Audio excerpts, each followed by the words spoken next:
Thank you very much. I'm happy to be here. I'm happy to see you all. I learned that KCM is a great college. Pujol, my neighbor in the office, really dragged me in to come here and speak. Now I'm thinking, okay, how am I going to do this? Because we're all about financing, right? And you probably in your life, you're thinking about something really different. Maybe you guys are in love, right? Who is in love here? Okay, a couple of hands, right? Probably all of you. I was in love when I was in college. And love is this great feeling, right? You're sitting on that pink cloud and you're thinking about that person and maybe he sits already next to you and everything feels great. Are you with me? Right? And suddenly it sparks. Suddenly the person next to you also thinks about you and you see it. And you start doing things together. You go to Red Mud Coffee, you have a coffee and you talk about it all day and you suddenly love the movies you didn't love before and she falls asleep and she starts snoring and you love that too. It's unbelievable. And that's a great feeling. And then suddenly you're in this relationship and you start telling people about it and suddenly you're back at the coffee shop and you're talking and you get bored. Gosh, this was a lady 2 weeks ago, you was all over. And now you get bored and actually your mom also said, okay, is this the right match for you? And your friends start complaining and say, hey, we don't see you anymore. And then you think, oh gosh, love is great, but a relationship, that needs actually work to get something moving.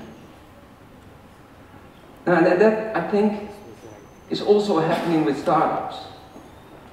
When you're in college, and you think about the greatest idea ever.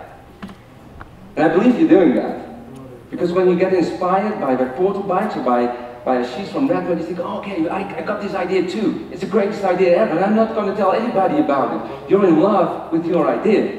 The idea is going to change the world, it's going to make you rich, you're going to ride that car you always wanted. And then suddenly you think, okay, now I need to do it, and you don't sleep. You go to your garage and you start making it happen. Because that's what Steve Jobs did. He started from his garage and he built something, so why doesn't that work for you?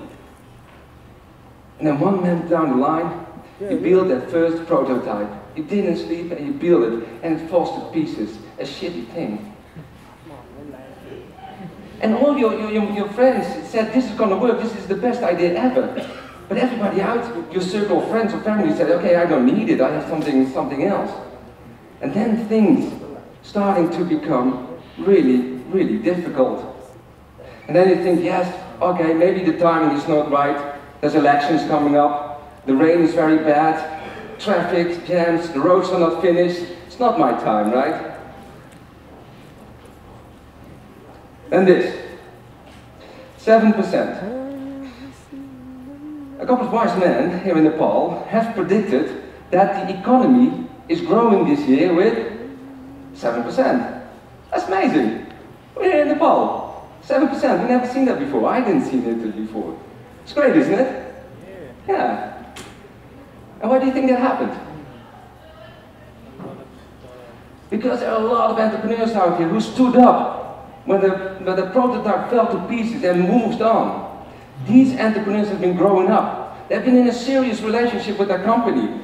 And these create economic growth.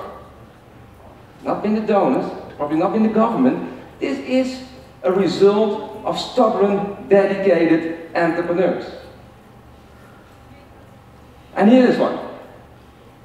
It's Shyam. I'll tell you how I met Shyam. I was wandering the streets in Kathmandu in 2010. 2010, I came here. By the way, I came here for love, because my wife was living here. But it's a different story. I came here, and I went to Bajiko Segwa. That's where they have the barbecue, right?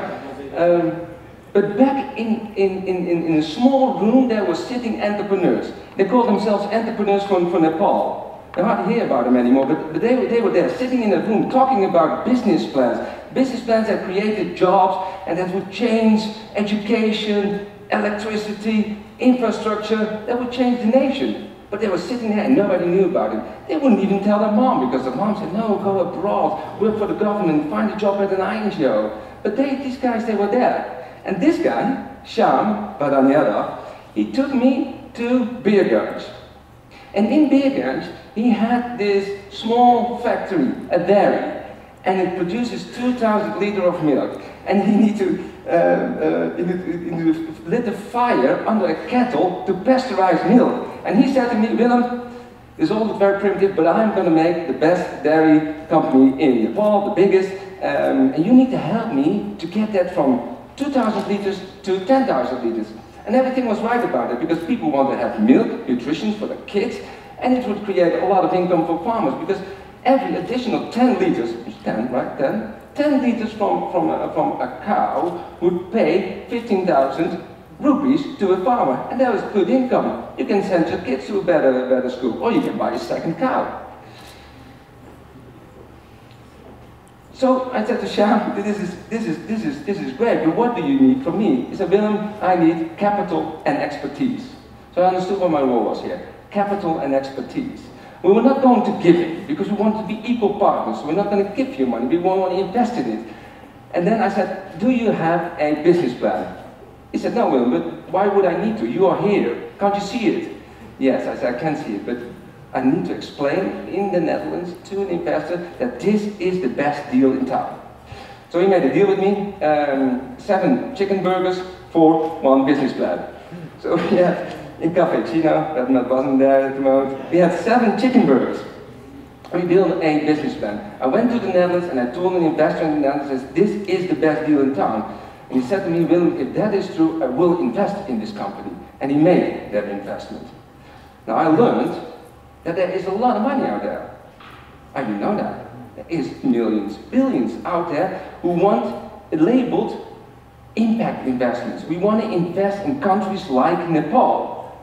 But now we need to find the right cases. Our job, as I understood it, was to find the right people, the right business cases.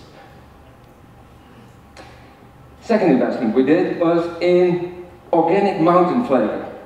The guy in the middle with the moustache is Samir Newa. Maybe you heard of him. He had a restaurant in Bakundol. He was in many relationships with organic farming, but he didn't find the right marriage. And all small companies that he didn't brought to scale. And he came to me and he said, Willem, Nepal has the best ginger in the world. And there are only a few big ginger producing countries, and Nepal is one of them, but we pull it out of the ground and we send it over to India. And India make a lot of money by selling it off to the Europeans, who love that. He said, I just need a processing plant, just drying it, cutting it, sorting it, selecting it, washing it, and then send it straight away to Europe. He just needed a couple $100,000 to make that happening. Why was this a good investment for us? And this is why you guys all need to listen very carefully. Because if you want to scale your company, these are probably the general 5 criteria that an investor gonna assess. You need to be that dedicated, that very stubborn entrepreneur who pushed through that first difficulties in a relationship. You need to have a track record. You need to have done something. You need to have sold it. It doesn't start with an idea, right? It starts much further down the line. You need to be innovative. Investors don't want to compete, don't want to copy it. Copying is great. I see it everywhere. I love it. But that's not what the investors are looking for. It needs to be scalable. Samir built a factory in Surkhet, and in Surkhet, what we have learned there, we can replicate that to 15 other places where they produce ginger in Nepal. That is scalable, and it needs to make impact. For an investor to come here to Nepal, you need to create impact. You need to help building the nation, because with a failing nation, the company will fail. And obviously, there are at the moment more than 1,000 farmers supplying ginger to OMF. Organic mountain flavor. Now that's okay, but what we learned from that, the presentation is called the next leg of financing. So what we learned of that, how do we build a model for Nepal to get the next leg of financing? First of all, we started out building a local company. Nepal is not a country that you can follow based on data. If you're in Amsterdam and we look at Nepal, you don't understand it. Well, I'm here for 6 years and I actually don't understand it really, but I built a great team of the best financial experts to help me to understand the country. And that's what you need. You need to build that relationship with entrepreneurs to understand what they really want, what their company is really doing. We had it in place, and we were waiting for these great business plans to come in. And they didn't. So what we thought is, okay, we need to reach out to entrepreneurs. We need to help them like shine. And not for burgers, but in a professional way, to bring them from where they are now to meet the criteria of international investors. And Rockstar Impact did that. We started with this 3 years ago, in 2015, with the first batch where Ashish was in. We brought mentors here and we helped guiding the entrepreneurs through that stage where they were becoming ready to invest. And now we were getting a model. But that demo day, here in Nepal, later on in Amsterdam, suddenly we had 10 companies and we needed to sort investment for 10 companies. That was too much, so we built a dedicated investment fund. And in this fund, we pooled investors under the same conditions into a fund, and this fund can finance multiple companies. If you wonder, how does an investor look like? This is one. Great person, beautiful woman. Her name is, don't get in love, her name is Maya, and she is investing in NIIC. What are investors like Maya, what are they looking for when you talk about money? We talked about Samir, and that's what the cases they are looking for. Now we're talking about money. So in every good relationship, you start with an exit. When things goes wrong, how do I get out of here? So that's what investors like to hear from you. So we invest, but we won't stay in there forever. How we get out? They don't like risk. They're very risk averse. They accept a little bit risk, because otherwise they wouldn't come to Nepal. And to give you a bit of an idea of that, if you ask a bank to do an equity investment in Nepal, they would say your cost of capital, your risk, is about 20–25%. So you need to cover that 25% of risk with a return. And that's one of the reasons there are no investors here, or not many at least. Dedicated investors that we have pooled in our fund, let's say, okay, we would do it for 10–15%. But we need to control risk. If we invest, and we build a company together, we want to have an upside, we want to share. You see there's tension, right? We don't want to risk, but we want to have the upside. And we want to have some control. If you go and work with our money, we want to understand the decision-making process. We want to understand where you're going to. We want to have an influence on that. And we don't want to have much cost. Suppose we invest $500,000, it shouldn't cost 1 crore to maintain it. For our model, what does this mean? This means that we have a case that is great. We have the criteria of an investor that are clear, dedicated for Nepal. So now how do we blend this? How do we blend this together? And the way we have blended this together has a component of fixed return and a component of flexibility. And we compare that to a rock climber. Suppose you are a rock climber and you go up to that mountain, right? And you're standing on the bottom, on the floor. And look up to it, together with your investor. We want the entrepreneur to go there on his own way. Because you don't know exactly how it's up there. You need to go left, you need to go right, you need to go fast, you need to go slow. We want you to go up there in your own pace. But we want you also to secure yourself along the way. Because if you fall, the investor at least is somewhere secured. And we call that, and you can remember that or forget it, we call that mezzanine equity. So more and more deals we do here in Nepal has that component of fixed return and flexibility. Now that not only works for the entrepreneur and for the investor, it also works to invest in a large group of entrepreneurs.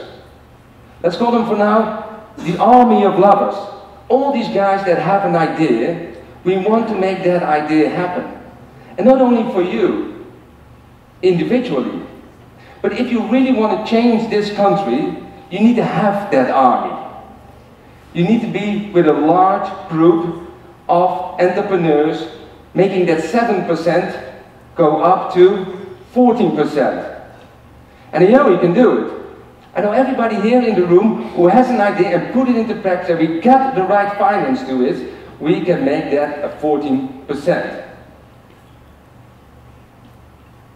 Now if you're committed to it, and you're dedicated, and you're that stubborn guy who knows that can push through a relationship in the first month, we are committed to innovate our financing in terms of flexibility and fixed. We are committed to your commitment.